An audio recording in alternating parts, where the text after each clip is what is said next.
जैसा कि हमने आपसे बताया था कि तत्वों के जब इलेक्ट्रॉनिक विन्यास होगा, इलेक्ट्रॉनिक विन्यास के बाद धन आयन ऋण आयन के बारे में हम तत्वों को बताएंगे। अब इसमें हम अभी कुछ ही तत्वों के बारे में हम इलेक्ट्रॉनिक विन्यास करके बताए थे। आज हम आपको कुछ अन्य तत्वों के इलेक्ट्रॉनिक विन्यास पहले करेंगे, फिर किन तत्वों पर कितना धन आयन कितना ऋण आयन बनेगा इसके बारे में हम आपको बताएंगे।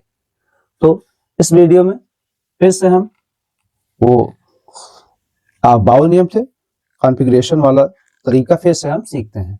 तो पहला क्या है, एनर्जी लेवल में 1s, फिर 2s, 2p, 3s, 3p, 3d और 4s, 4p, 4d, 4f, फिर 5s, 5p, 5d, 6s, 6p, उसके बाद 7s। ये क्या है, एनर्जी लेवल है। एनर्जी लेवल को इस तरह से हम विभाजित कर देते हैं खंडों में। उसके बाद इसका जिगजैग पाथ तैयार किया जाएगा और इस पाथ पर ही क्या होंगे, बढ़ते क्रम में एसपीडीएफ में, यानी जो इसका ऑर्बिटल है इसमें इलेक्ट्रॉन भरेंगे। एस को हमने 2 बताया था इलेक्ट्रॉन भरते हैं इसमें, पी में 6, डी में 10 और हम देखते हैं एफ ऑर्बिटल में 14 इलेक्ट्रॉन भरे जाते हैं। तो ये क्रम क्या होगा, ये एनर्जी लेवल का पथ होगा और कंडीशन यहाँ पर दिए हैं, एस जहां कहीं भी मिलेगा 2 इलेक्ट्रॉन, पी में 6, डी में 10 और एफ में 14 इलेक्ट्रॉन भरे जाएंगे। और एक कंडीशन और, एक कंडीशन और है यहाँ पर, जिसमें हमने बताया था परमाणु क्रमांक के बराबर क्या होता है, परमाणु क्रमांक के बराबर हम इलेक्ट्रॉन की संख्या देखते हैं और इलेक्ट्रॉन की संख्या बराबर है प्रोटॉन की संख्या। यानी किसी भी तत्व के भीतर जितना परमाणु क्रमांक, उसमें उतने ही इलेक्ट्रॉन और उतने ही प्रोटॉन की संख्या होती है। अब हमने सोडियम धातु से फिर आगे के तत्वों के इलेक्ट्रॉनिक विन्यास करना सीखते हैं। तो यहाँ पर पहला 11 नंबर पर हम सोडियम धातु को पाते हैं। सोडियम धातु का कॉन्फ़िगरेशन करने पर पाएंगे क्या, 1s में 2 इलेक्ट्रॉन, 2s में 2 इलेक्ट्रॉन, 2p में 6 इलेक्ट्रॉन और यहाँ पर 3s आएगा। यानी 1s का 2 भरेगा, 2s का 2 भरेगा, 2p का 2 भरेगा और अंतिम इलेक्ट्रॉन 3s में जाएगा। कहां पर, सोडियम धातु के लिए।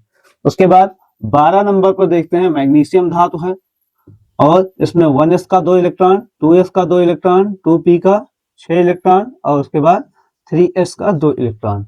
हम 13 पर देखते हैं तो एल्यूमिनियम होगा और इसमें 1s का 2, 2s का 2, 2p का 2, 3s का 2 और इसके बाद इलेक्ट्रॉन जाएगा, इसमें देखते हैं 2, 2, 4 और उसके बाद 6, उसके बाद 2, यानी यहाँ पर 2, 2, 4, 10, 2, 12, उसके बाद अगला इलेक्ट्रॉन 3s के बाद 3p में जाएगा। तो 3p में एक इलेक्ट्रॉन कहां पर आया, एल्यूमिनियम का। उसके बाद 14 पर सिलिकॉन। इस तरह से कॉन्फ़िगरेशन में क्रम इसका वही रहेगा, 2s में 2, 2p में 6, 3s में 2 और 3p में 2 हो जाएगा इलेक्ट्रॉन। और यहाँ पर 15 पर फास्फोरस है, इसका क्रम 1s का 2, 2s का 2, 2p का 6, 3s का 2 और 3p का 3 इलेक्ट्रॉन भरेगा। और 15 के बाद 16 नंबर पर सल्फर है, इसका कॉन्फ़िगरेशन सबसे छोटा एनर्जी स्तर, उसमें हम क्या देखते हैं, उसमें देखते हैं 2 इलेक्ट्रॉन। उसके बाद 2s में 2, 2p में 6, उसके बाद 3s में 2 और 3p में 4 इलेक्ट्रॉन भरेंगे। 17 पर क्लोरीन है, इस क्लोरीन को हम हाइड्रोजन, इसमें हाइड्रोजन में रखते हैं, हाइड्रोजन ग्रुप है। अब यहाँ पर 1s में 2, 2s में 2, 2p में 6, 3s में 2 और 3p पे हम 5 इलेक्ट्रॉन पाते हैं। 18 पर अगला एलिमेंट हमारा क्या है, यहाँ पर आर्गन है, इसमें हम 1s का 2, 2s का 2, 2p का 6 और 3s का 2 और 3p पर भी यहाँ पर 6 इलेक्ट्रॉन भर जाएंगे। इस तरह से इन तत्वों के यहाँ पर इलेक्ट्रॉनिक विन्यास। 19 नंबर पर हम देखते हैं तो 19 नंबर पर हमारा पोटेशियम होगा, जिसको हम कैलियम भी कहते हैं। यहाँ पर 1s 2, 2s 2, 2p 6, 3s 2 और 3p का यहाँ पर 6 इलेक्ट्रॉन। अब एनर्जी लेवल पर हम देखेंगे, अगला एनर्जी लेवल पर कौन आ रहा है, 4s। तो 4s में इलेक्ट्रॉन पहले जाएगा, 4s में इलेक्ट्रॉन पहले जाएगा। ये डिपेंड किस पर करेगा, ये डिपेंड करेगा क्वांटम नंबर्स पर। उसके बाद 20 नंबर पर हमारा आ रहा है कैल्शियम। कैल्शियम के लिए हम लिखते हैं 1s का 2, 2s का 2, 2p का 6, 3s का 2, 3p पर 6 और 4s पर 2 इलेक्ट्रॉन। ऐसे 21 नंबर पर स्कैंडियम है, हम देखते हैं यहाँ पर 1s का 2 इलेक्ट्रॉन, 2s का 2 इलेक्ट्रॉन, 2p का 6 इलेक्ट्रॉन, 3s का 2, 3p का 6 और यहाँ पर 4s का 2 इलेक्ट्रॉन। और यहाँ पर देख रहे हैं, यहाँ पर 2, 2 4, 10, 2 12, 6 18, 2 20, यानी अगला इलेक्ट्रॉन यहाँ पर घूम करके 3d में जाएगा। तो 3d हम 1 कर लेते हैं, यानी यहीं से d ब्लॉक का तत्व स्टार्ट होता है। अब यहाँ से 22 पर देख रहे हैं, 22 पर है टाइटेनियम। टाइटेनियम और यहाँ पर 1s का 2, 2s का 2, 2p का 6, 3s का 2, 3p का 6 और 4s का 2 तथा 3d पर 2 इलेक्ट्रॉन भरेंगे। अगला एलिमेंट हमारा वैनेडियम 23 पर है, इसका कॉन्फ़िगरेशन क्या होगा, 1s का 2, 2s का 2, 2p का 6, 3s का 2, 3p का 6, 4s का 2 और 3d 3 पर इलेक्ट्रॉन जाएगा। अब यहाँ पे क्या होगा, ये सारे एलिमेंट जिसमें क्या है अंतिम इलेक्ट्रॉन डी में जा रहे हैं, इनको डी ब्लॉक में रखा गया है। एस में जहां पर इलेक्ट्रॉन अंतिम जा रहे हैं वो एस ब्लॉक के तत्व होंगे। जिन तत्वों का इलेक्ट्रॉन पी में गया है वो सब रखे जाएंगे कहां पर, पी ब्लॉक के तत्वों के रूप में उनको जाना जाएगा। हम 24 पर क्रोमियम देखते हैं।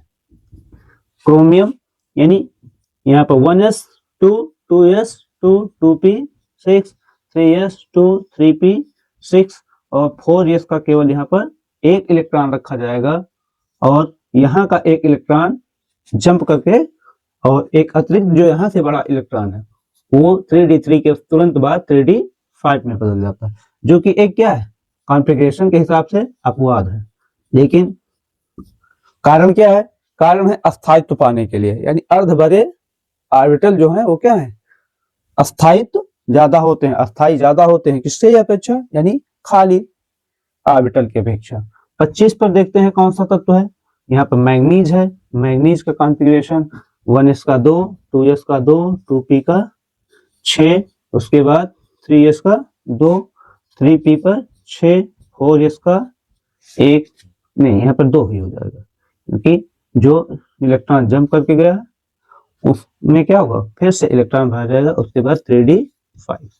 इस तरह से कुछ तत्व ऐसे हुए जिनके क्या है, जिनके हम कॉन्फ़िगरेशन इस तरह से करके देखते हैं। अब जैसे यहाँ पर क्या है, हमने बताया था कि सबसे बाह्यतम कक्षा में जो इलेक्ट्रॉन भरे होते हैं उन इलेक्ट्रॉनों को हम संयोजी इलेक्ट्रॉन कहते हैं, और बाकी इलेक्ट्रॉन जो क्या होते हैं भीतर की ओर होते हैं। जैसे मान लिया क्या सोडियम है, सोडियम के ये सारे यानी यहाँ का एनर्जी लेवल बदला हुआ है, इनके एनर्जी लेवल बदले हुए हैं, और यहाँ पर देख रहे हैं क्या बाहर क्या है, इसका एनर्जी लेवल अलग है।